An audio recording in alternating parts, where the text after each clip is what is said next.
Olá, sejam bem-vindos ao Dom da Baixada. Eu sou o Dr. Max Ferreira. E eu sou o Giovanni Vargas. A gente está aqui agora com o José Miguel da Silva, mais conhecido como Miguel do Pote. Miguel, tudo bem? Tudo bem. A gente teve um contratempo, mas... Trânsito. Faz parte da vida. Mobilidade urbana em Caxias está um desespero. Perfeito. Então vamos, para ser mais objetivo na nossa conversa, o senhor é bem conhecido pelas lutas dentro da Cidade dos Meninos, que para muita gente conhece como Fundação Cristo Redentor. Isso. Queria conhecer um pouco mais da história da Cidade dos Meninos, se pertencia a algum outro bairro, coisas assim. Então vamos lá. Bem, isso é um projeto da primeira-dama, Daci Vargas, esposa do então presidente Getúlio Vargas, que foi instada pelo seu staff a fazer uma ação social. Foi ela que dinamizou primeiro o damismo, né? Ou seja, o papel da primeira-dama, que até então, antes de Daci Vargas, você não consegue lembrar de nenhuma primeira-dama. E ela era muito ativa. E aí ela que participou de um seminário durante a guerra, se não me falha a memória, na Argentina, em Buenos Aires, que disse que o grupo social mais vulnerável seria as crianças e as meninas, ou seja, as mulheres. E aí ela veio muito motivada desse evento e o seu staff propôs criar a Cidade das Meninas. Uma parte da gleba da antiga Fazenda São Bento do Iguaçu, a mesma que abriga Reduc, a mesma que abriga Jardim Gramacho, Vona, Amapá. Uma dessas glebas é a Cidade dos Meninos, que fica entre os rios Iguaçu, Pilar e Capivari, cortada pela antiga estrada Rio Petrópolis, antiga Kennedy, atual governador Leonel de Moura Brizola. Então, ela começou a construir a Cidade das Meninas, porém, nunca teve meninas na Cidade das Meninas, né? Porque ela queria construir 300 pavilhões, chamado Casalares, né, ou Creche Casulo, como tem em vários outros lugares aí espalhados no Brasil. Uma família cuida de filhos de outras famílias para poder trabalhar e tal, suprir a necessidade de creche e manter o vínculo familiar, né? E isso, a Daci Vargas, de 300 pavilhões, 300 casalares, ela começou a construir 50 e só construiu 42. 8 que ficou somente na estrutura de alvenaria foi aonde o ministro Mário Pinotti, da campanha de saúde pública, pediu para terminar as 8 casas que faltavam para completar as 50 e construiu o Instituto Nacional de Malária para pesquisar uma forma mais eficaz de combater o vetor da malária, da febre amarela e da doença de Chagas. Então, nesses 8 pavilhões que o Ministério da Saúde assumiu, eles montaram o Instituto Nacional de Malária e, com 2 anos, montaram a fábrica, que até hoje eles não sabem quem foi que financiou. Em 2 anos surgiu uma fábrica de produtos profiláticos, era o nome na época, hoje a gente chama de veneno, né? Inseticida, agrotóxico, é o nome mais popular. E é usado nas campanhas de saúde pública até hoje. É proibido em vários países desde a década de 40, ou seja, quando foi montada a fábrica já era proibido na Europa, por exemplo.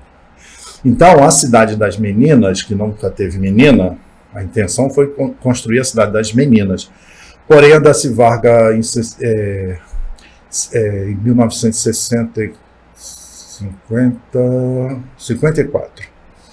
Em 54, com o suicídio de Getúlio Vargas, ela ficou mais, ficou mais entristecida, ficou de luto, e aí não pôde tocar o processo da construção da Cidade das Meninas, como era o projeto dela, e aí ela passou para o Rafael Levi Miranda, que tocava o Abrigo do Cristo Redentor, e passou todo o patrimônio que seria da Cidade das Meninas para a Fundação Abrigo do Cristo Redentor, que pela legislação uma fundação vive do seu patrimônio. Então, daí surgiu o Abrigo do Cristo Redentor, que se tornou uma fundação. A Fundação Darcy Vargas acabou se tornando LBA, Legião Brasileira de Assistência, em função do caráter da primeira-dama, era muito dinâmica, e durante a guerra ela foi isso, né?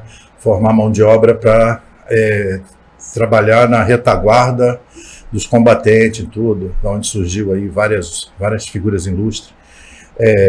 E, bem, aí a Cidade das Meninas, que nunca teve menino, teve uma escola agrícola de meninos, do Rafael Levi Miranda, presidente da Fundação Abrigo do Cristo Redentor, que depois ganhou outros espaços para tocar sua fundação. Onde está lá a ThyssenKrupp hoje, em Santa Cruz, no Rio de Janeiro, perto da Casa da Moeda, lá. Sim. Então ali era um colégio do Abrigo Redentor. Em Sacra Família tinha um colégio do Abrigo Redentor, hoje é Paulo de Fronten. Parece que o abrigo aqui na Avenida dos Democráticos, ali em Bom Sucesso, o terreno da Fiocruz já foi do Abrigo Redentor. Uhum. E o Abrigo Redentor também teve um pier na Praça 15 e 3 navios de pesca oceânica. Quando fala sobre escola agrícola, está falando que os meninos eram levados até essa fundação e era ensinado o cultivo? A técnicas agrícolas. Eu estudei junto com os alunos internos, que meus pais foram convidados a trabalhar na Fundação Redentor, e o convite era assim: vem me ajudar a criar minhas crianças. Né? Era assim que o Levi Miranda convidava. Então ele não tinha um contrato formal de trabalho. Então era um colaborador da Fundação. Então, se precisar de você na roça, você ia ajudar na roça. Se precisar de você na cozinha, você ia para a cozinha, na lavanderia para a lavanderia, e assim por diante. Na obra, tu ia para a obra. Então lá era um processo de colaboração. E ele ajudava muito as famílias, porque ele falava assim: pô, vê o que está faltando naquela casa ali. Era uma casa do antigo núcleo colonial São Bento. Então, era a Casa do Colono, como a gente conhece hoje, né? E ele mandava ver o que precisava para reformar, para o trabalhador, colaborador dele, vir com a família e não faltar o serviço. A casa do colono, nessa época, funcionava? Funcionava, porque a Fazenda São Bento ela foi dividida pelo núcleo colonial São Bento em várias casas com terreno de um módulo rural, que se eu não me engano dá uns 4 hectares, um terreno de 200 por 500, que é o tamanho do Pilar hoje. O Pilar hoje, todo lote de colono virou um loteamento. E vários loteamentos que compõem os bairros de Parque Fluminense, Vona, tudo isso, tem esse caráter de ter uma casa do colono e aquele terreno que era para uma família desenvolver a agricultura de subsistência, acabou se tornando hoje um loteamento com casa, comércio e tudo do jeito que a gente conhece hoje. Ô, Miguel, e como é que aconteceu esse esquema essa situação da cidade ser poluída, dela acontecer essa poluição? Como é que surgiu isso? Então, como eu falei, a Darcy Vargas não conseguia mais tocar o projeto por dificuldades, digamos, não era somente falta de grana, era os entraves da política.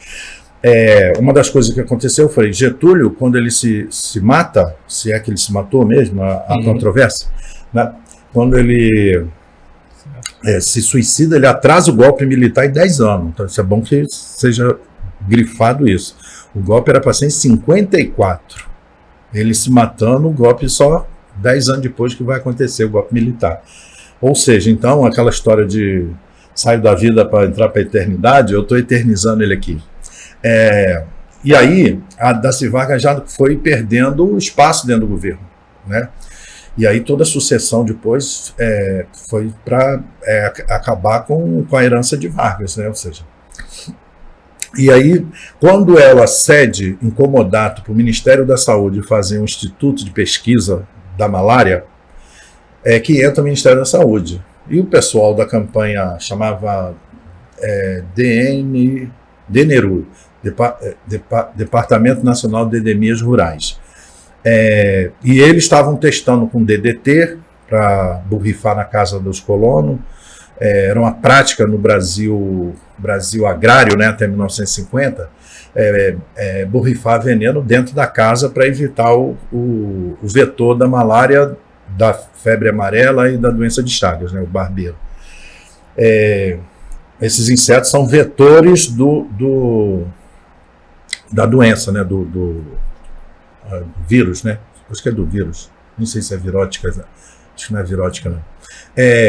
Então, eles pulverizavam a casa das pessoas, como pinta a casa hoje, eles pulverizavam um sabão líquido à base de vegetal, de ricina, com aquele pó de hora DDT, hora depois descobriram que o pó de broca, que esse nome eu aprendi depois, que é hexaclorocicloexano, ou seja, um organo clorado com um nome desse tamanho, cheio de letra. Aí você dá para um agricultor que mal sabe ler, aí fala assim, pega aquele hexaclorocicloexano, o BHC técnico, o HCH, o lindano, não sei o quê. Aí o pessoal fala, não, aquilo mata o quê? Mata a broca do café, né? Então é pó da broca, pode matar a broca. Então vai resumindo e ficou pó de broca. E a gente sempre falou pó de broca na Cidade dos Meninos. Porém lá o acidente que a gente pode ter dito foi uma conjunção de coisas que acontece até hoje. É o seguinte, o Ministério da Saúde estava lá tentando retomar a fábrica, botar a fábrica para funcionar de novo, inclusive pelo Farmanguinho, entendeu? Uhum. Que hoje é o produtor de vacina, né, da Fiocruz. Então, está lá tentando botar para funcionar, porque, querendo ou não, tem vários empregos e fornecedores e toda aquela engenharia fabril. E aí o governo muda em 1960 para Brasília. Nessa mudança, sumiu documento, sumiu tudo, e aí daqui a pouco o governo não sabia nem que tinha uma fábrica, que ficou uma fábrica para trás, ou que tinha que devolver as casas. Então foi um pouco isso, um apagamento, talvez providencial, né? Para não ter responsabilidade. Uhum. Aí um coronel, se não me engano, fez um inventário com o que deixou para trás. Era veneno que não acabava mais, era veneno do Brasil inteiro que produzia ali. Entendeu? Aquilo era usado largamente na cultura do café. E se tu souber o que é a cultura do café no Brasil agrário, era uma coisa para o mundo, né? Ainda é hoje, né? Então, foi assim que surgiu eu não estou tentando minimizar, né? Mas estou falando assim, foi assim que surgiu o desastre ambiental e deixou um veneno persistente no ambiente e bioacumulativo nos organismos humanos, nos organismos humanos e os animais também. E aí, depois desses anos todos, basta dizer que isso foi em 60. Aí a fábrica não funcionou nunca mais depois de 60. Eu vou nascer em 63, ficar adulto, casar e tal. Quando o filho nasceu, o pessoal aparece lá querendo fazer exame em todo mundo, porque estão vendendo pó de broca na feira em Caxias e tal. Aí depois eu fui atrás, sempre eu vou atrás do que está se apresentando. E aí eu fui atrás das informações e descobri que os engenheiros agrônomos, que estavam ficando tudo desempregado, querendo que vendesse agrotóxicos, né, ou biocidas como esse, mediante um receituário agronômico, para dizer como é que usa, em que usa e tal. E aí falaram que se fizeram uma batida nas feiras em Caxias, encontrariam pessoas vendendo pó de broca em larga escala. E realmente era isso mesmo. Você pegava no chão, fazia um saquinho e ia vender, que nem hoje, se você quiser comprar chumbinho terrível, em qualquer passarela em Caxias você compra. Miguel, vai lá. E agora, como é que está a situação lá? Isso. Agora está no seguinte pé, a gente já conseguiu identificar que o BHC tinha poder ativo, conseguimos tirar cerca de 40 toneladas do veneno, guardou na Reduc por 12 anos, a Reduc, através de um acerto de contas entre uma transportadora e uma empresa de incineração em São Paulo, mandou para São Paulo e incinerou aquelas 40 que tirou em 89. Falta agora, a estimativa é que só tirou 40 toneladas, 10%. Então ficou 90% para trás, cerca de 300 a 400 toneladas. Estimada, pode ser mais, pode ser menos, de terra contaminada. E aí a solução que for, aí todo mundo atrás da solução mágica, quiseram jogar cal, óxido de cálcio, né? Cal virgem que a gente chama, né? Aquele que a gente molha e ferve com água. E aí jogaram cal em cima e aí volatilizou, virou uma floresta de fenol. Ou seja, aquilo que estava contido, aquilo que estava contido no terreno da fábrica pode ter sido espalhado, né? E aí acontece que o governo federal negou durante muito tempo que nunca teve uma fábrica, realmente não teve, porque o ministério que inaugurou a fábrica não era só da saúde, era da educação e da saúde, porque o problema de saúde era um problema de educação, porque a gente não era higiênico. Esse era o entendimento que tinha na época. E passou décadas, assim. Aí o ministro do Dutra, foi ele que era ministro da Educação e da Saúde, Pedro Calmon, foi ele que inaugurou a fábrica. Ele faz um discurso fanista para a época, né? Agora o Brasil vai se ficar livre das importações, dos produtos profiláticos, vamos produzir nosso próprio veneno, mais ou menos isso, né? E aí foi com esse discurso dele, publicado na revista de Malariologia, que eu consegui provar que o ministério era o dono do veneno. Né? Se for o ministro da Saúde que inaugurou, então a fábrica é do governo. E pelo princípio do poluidor-pagador, que a gente só conquistou em 88, quem polui, mesmo não sendo intencional, tem que recuperar o dano. Então tem que recuperar, o Ministério da Saúde tem que recuperar o dano ambiental, resolver o problema da incineração, se for essa a opção. Eles estão optando por encapsulamento, ou seja, fazer uma piscina olímpica, botar todo o material contaminado e lacrar. Aí fica para as próximas gerações. A gente não concorda com isso, mas se fizer isso, está bom. A outra questão é de examinar fluidos corpóreos da sorologia, né, de todo mundo que mora na cidade dos meninos, que teve contato, que já morou e tal.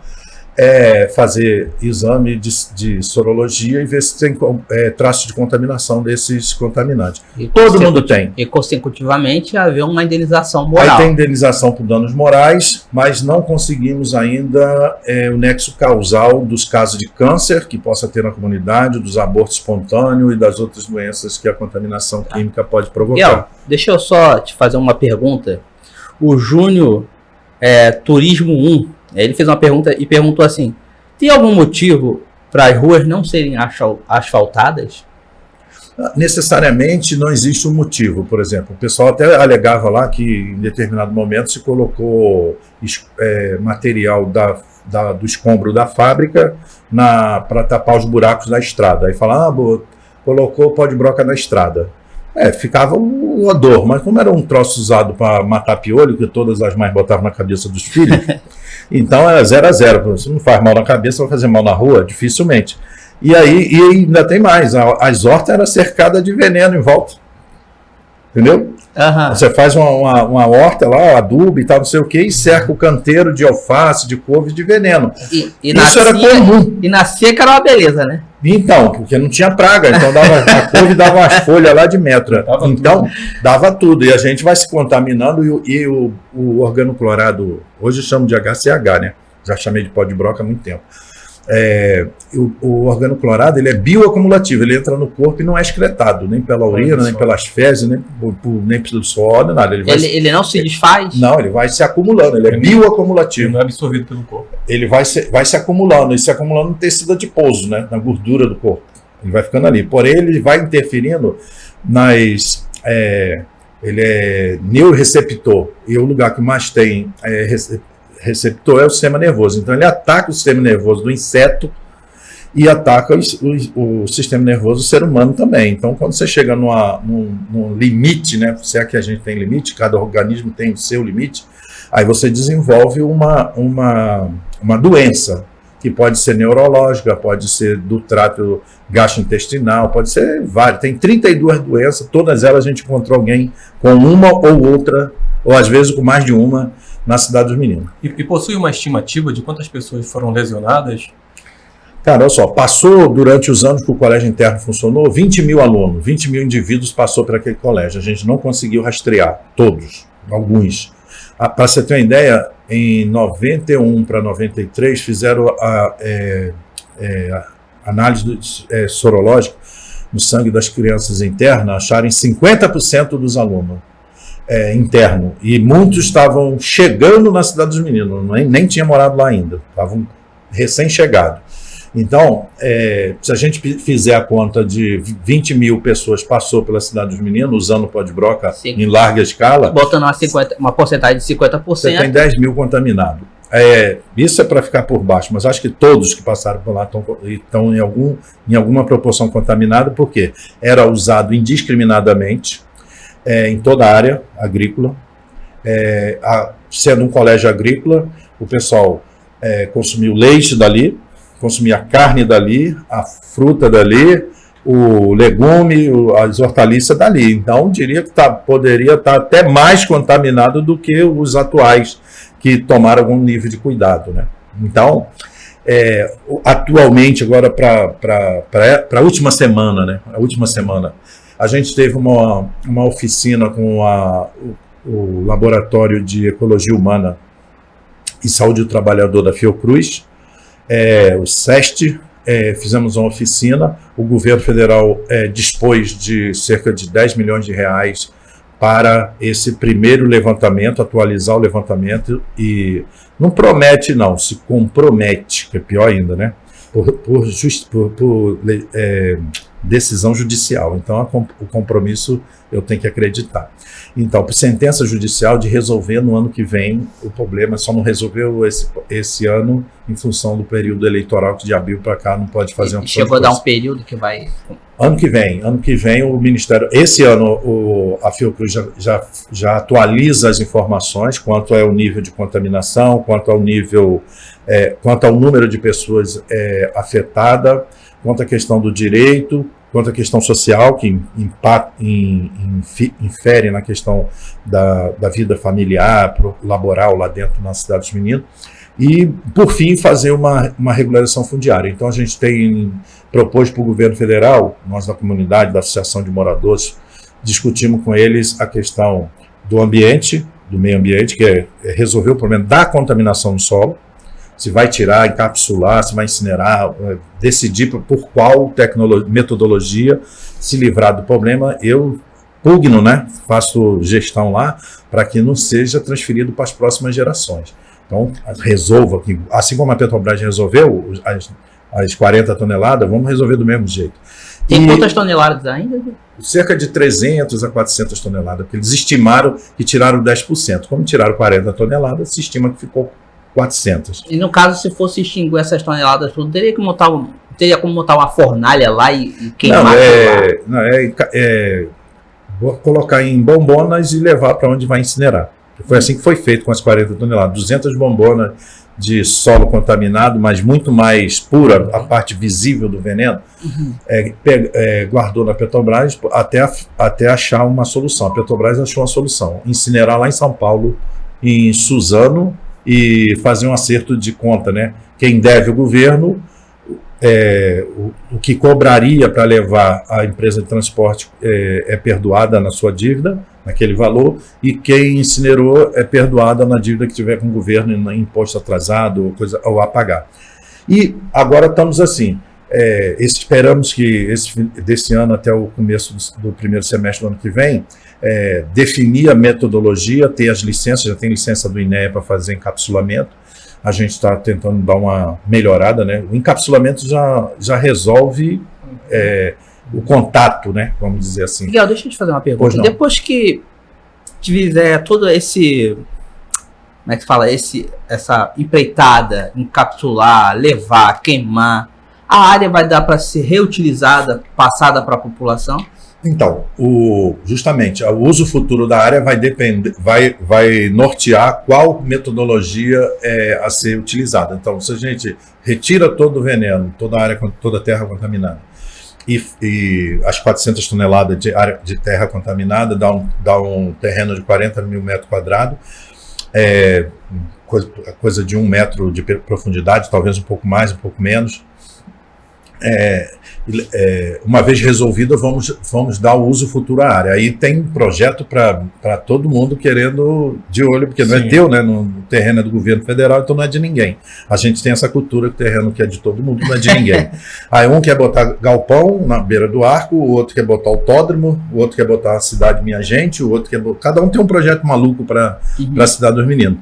Nós, moradores, a gente quer assim, resolve o problema da contaminação, resolve a questão de saúde, né? Ou seja, cuidado com a saúde de quem tiver sido contaminado, porque à medida que ele é bioacumulativo, vai ficar faltando somente um alface contaminado para você ter aquela dose que te mata. Então, como é que cuida? Questão do meio ambiente, saúde, questão social, tá bom, o maior empregador era o Abrigo Estudentor, foi fechado. Sim. Não tem mais um empregador na Cidade dos Meninos.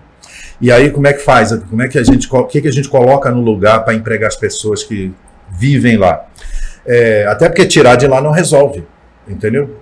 Vai contaminado para outro local e talvez não seja assistido, dependendo para onde for. Seria pior E ainda. aí, por fim, resolver a questão fundiária do terreno. Porque o terreno é público federal, não cabe propriedade ainda. Então ele precisa ser feita uma regulação fundiária. Então qualquer casa que tem lá dentro não é minha. É tudo do É governo. do governo. Tudo do governo. Então fica a dica que qualquer um que tem a casa lá na Cidade dos Meninos não é sua, é do governo federal. Isso mesmo. Aí, pessoal, agora, você tem o direito de posse. E no Brasil a gente discute propriedade separada da posse. Aham. Então, você tem um terreno lá que você nunca usou, mas é proprietário porque tem um papel no cartório dizendo que é teu. Mas você nunca foi lá, nem sabe onde é que é, o tamanho, nem nada. Então, quando a gente vai discutir a posse, quem é que está vivendo naquele terreno? Eu sei dessa lei também. Isso, então. Mas aí a nossa justiça, ao invés de discutir quem é que tem a posse, quem é que se mantém na posse, a gente discute a propriedade e não a posse. Então, se a gente for discutir a posse na Cidade dos Meninos, ninguém sai da Cidade dos Meninos. Eu acho que esse é o acerto que o governo vai fazer com a gente. Vai entender, né? Quem quer ficar, fica. E quem não quer ficar, é indenizado pela benfeitoria, pelo manter. Você conseguiu compreender o que ele falou? Sim. Por ter mantido a casa de pé durante esses últimos 80 anos, né? Porque é o tempo que. A minha casa tem mais de 80 anos. A minha casa é de 1920. É mesmo? É casa do colono. Entendeu? Devia ser tombada pelo patrimônio histórico. Bem, e aí a gente vai estar resolvendo isso de forma amistosa. A sentença do juiz, de uma ação civil pública que a gente patrocinou lá em 1989, e ficamos 5 anos discutindo se podia ou não o governo o Ministério Público Estadual acionar a União, 5 anos discutindo papel, trocando papel com o governo, com a Advocacia Geral da União. E aí agora chegamos no entendimento que o juiz federal bateu o martelo. Ele falou assim, tem que chegar no entendimento, que já demorou muito tempo, só da sentença para cá, lá vai 30 anos. Então, há 30 anos para cumprir 90. 1990? É. Tem mais. Então, 35, a idade do meu filho. Eu comecei nesse Você está nessa luta há esse tempo Então, todo. a idade do meu filho fez 35 anos. Eu estava pegando ele no colo lá com um mesinho lá, vem um pessoal da saúde lá, fala, Miguel, vai lá fazer exame, porque o pessoal está relutando, não quer doar sangue. Eu falei, mas doar sangue para quê? Falei, para fazer exame para saber quem é que está contaminado. Aí descobri depois que não tem como saber quem está contaminado no Rio de Janeiro. Tinha que mandar o sangue para São Paulo. Aí é muito caro. E mas vai ser o quê? Aí tá todo mundo com a colinesterase, uma enzima do fígado, que demonstra que você está com um corpo estranho dentro de você. Pode ser um bebê, pode ser um prego, pode ser uma prótese, ou seja, pode ser uma opção de coisa. Aí, ou seja, isso altera uma enzima do fígado chamada colinesterase. Aí quem tivesse a colinesterase alterada ia fazer exame. Quem é que estava com a colinesterase alterada? As crianças.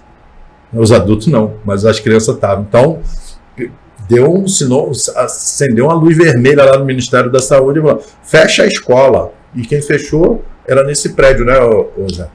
O juizado de menor, era nesse prédio aqui que eu estou. Ah, tá. Era aqui. Foi aqui que a juíza Maria Luísa fechou o colégio interno. E aí? Tranquilo? Ah, tá. Você falou que a Cidade dos Meninos era limitada, né, pelo rio Iguaçu, que é o rio do Pilar. Pela e Capivari. Pela Icapivari, também pela Estrada atual, né, Leonardo de Moura Brizola. E fica a dúvida se essa demora, essas décadas que passaram, se a contaminação acabou alcançando outras regiões. Vamos lá. A contaminação está contida no que a gente chama de foco principal. Existiam 2 focos secundários, um na estrada, onde aterraram com resíduo do veneno, e uma outra que o pessoal juntou num determinado lugar, porque era o pessoal que vendia. Né? Então ele acumulou lá no quintal um pouquinho de veneno, na beira do rio Capivari, onde o arco está passando. Sim.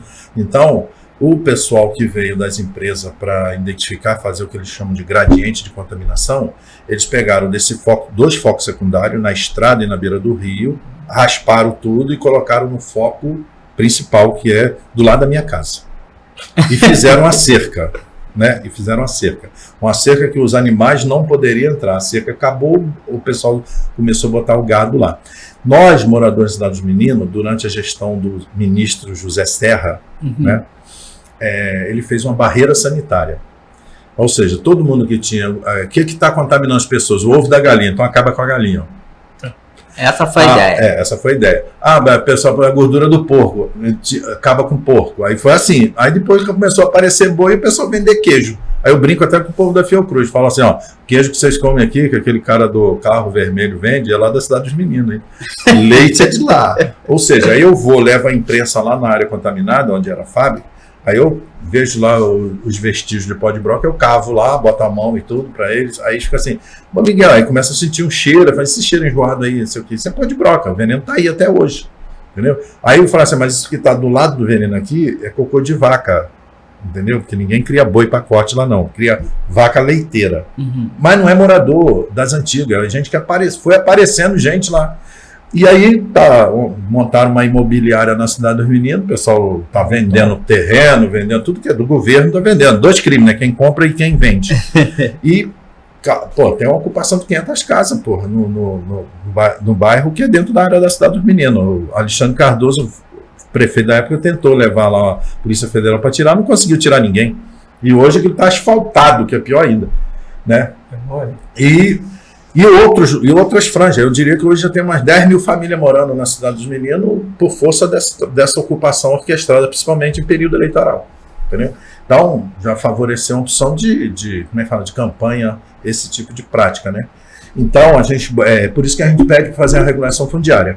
Recentemente, ressuscitaram um PL lá de indenização dos moradores que quiserem se comprometer em sair da cidade dos meninos. Mas eu vou sair para onde? Vou sair para morar no Pilar? Aí a pergunta é como que ele se expandiu? Expandiu com as pessoas levando, não que a contaminação chegou pelo ar, ou de algum produto lá. Por exemplo, você bebe caldo de cana em Caxias, o lugar que mais plantava cana era a cidade dos meninos. Você compra queijo em Caxias, você pode estar comendo um queijo da cidade dos meninos.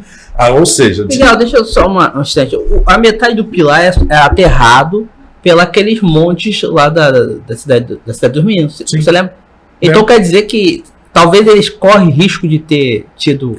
Tem praça no Pilar que o material saiu da cidade dos meninos. Então, é possível. E outra questão, muitos moradores do Pilar iam no escombro lá da fábrica de cidade dos meninos pegar pó de broca para usar na sua casa, no seu quintal. Que é um ótimo inseticida. Acaba com a barata, acaba com a mosquito também, acaba com tudo. Piolho, principalmente. Agora, você imagina uma mãe que bota pó de broca na cabeça da filha para acabar com o piolho. Como é que ela deve estar se sentindo hoje, né? Se ela tivesse essa informação, ela não teria feito com isso. Certeza. Entendeu? É a mesma inocência de molhar a chupetinha na Coca-Cola, né? Depois não sabe que o filho está diabético, mas vai lá que seja. É nível cultural que a gente precisa dar um upgrade, né?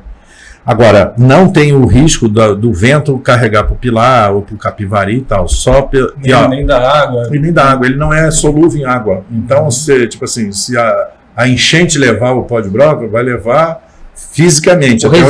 Não, vai levar, não vai diluir. Entendeu? Sim. Vai conseguir empurrar ele fisicamente ali para o... Mas aí barreiras naturais vão...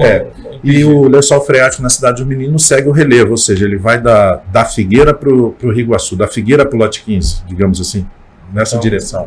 Então, o lençol freático não vai na direção do Pilar. Agora, que alguém da cidade dos meninos levou pó de broca para o Pilar, alguém do Pilar foi buscar pó de broca na cidade dos meninos, isso é tópico, entendeu? O cara levou para casa porque todo mundo usava para tudo. Então, eu acho que essa disseminação, aí você fala assim, mas Miguel, 35 anos falando de pó de broca, o que resolveu? Primeiro, não tinha literatura.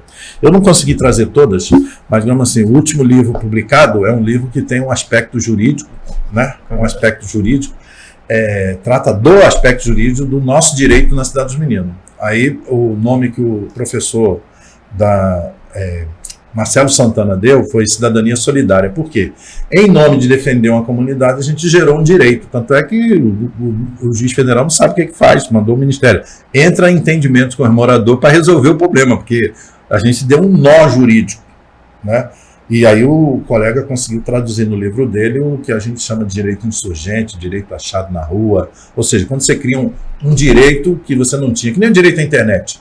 Não está no Código de Processo Civil, então tem que colocar, né? Porque agora todo mundo, quem não tem Que não tem que criar uma regra. Isso, então, aí você tem que criar. Então, na Cidade do Menino, a gente criou um direito que não existia. Então, pelo princípio poluidor-pagador, o governo federal tem que resolver o problema, porque ele é o dono da criança.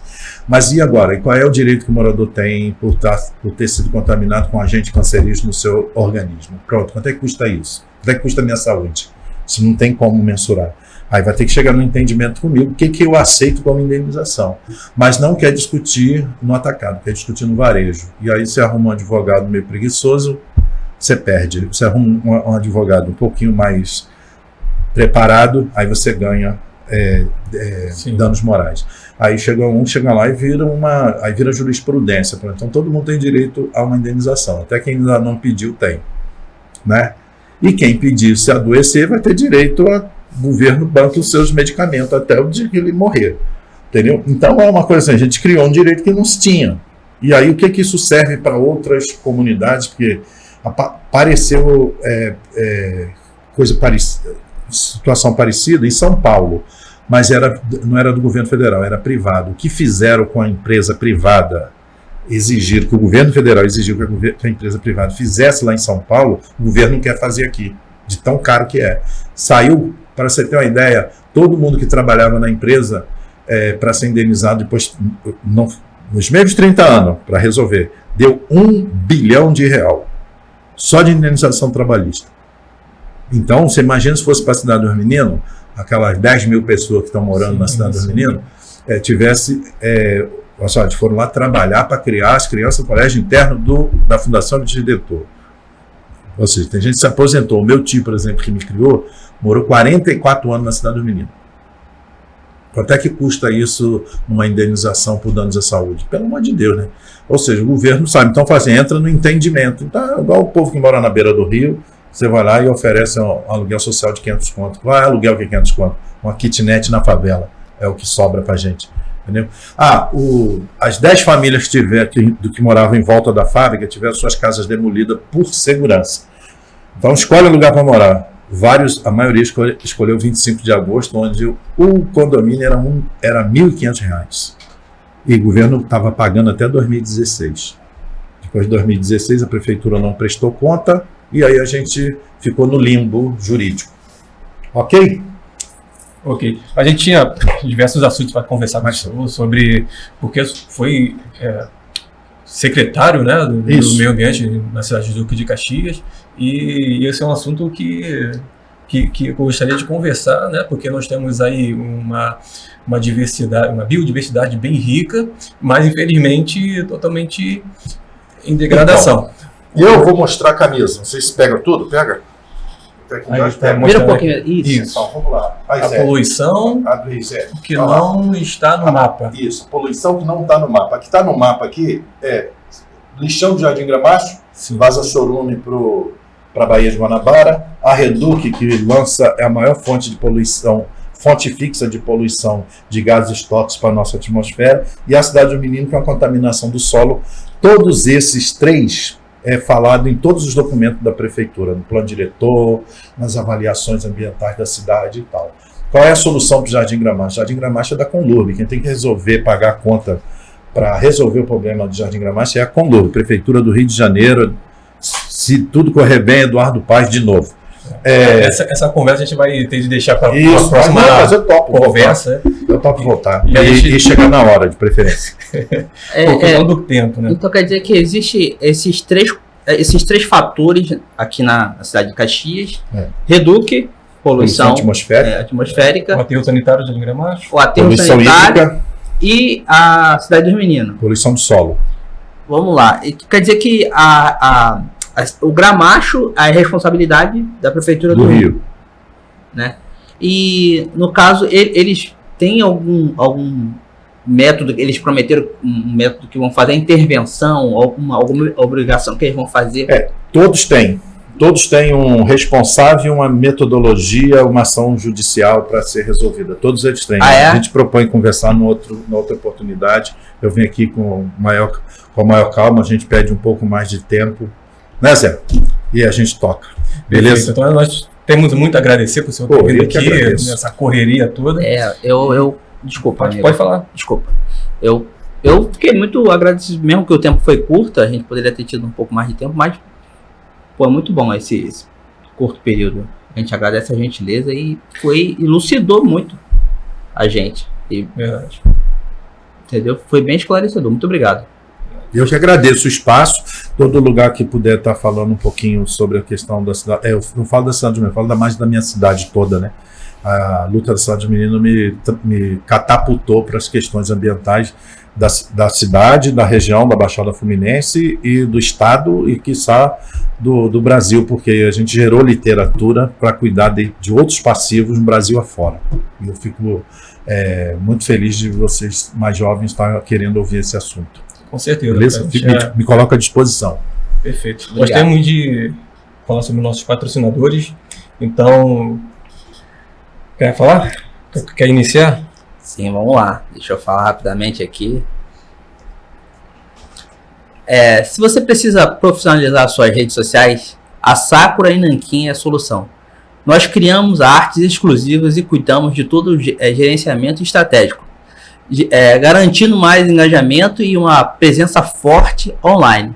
Fale com a gente no link da descrição desse vídeo ou no Instagram Sakura e Nankin, né? Tem o arroba primeiro, né? Arroba Sakura e Nankin, tudo junto. Se destaque no mercado das redes sociais. Perfeito. Também, se você gosta de viajar, adora turistar por aí, então a Júnior Viagem e Turismo é a escolha correta. Então, se você mora na Baixada Fluminense, a Júnior Viagem e Turismo leva você da Baixada a outras regiões do Brasil. Tanto turismo histórico, quanto tropical, serrana e as demais. Então, Júnior Turismo, a sua melhor escolha para viajar. Então, agradecemos mais uma vez ao Miguel do Pote e encerramos por aqui. Um grande abraço. Até a próxima.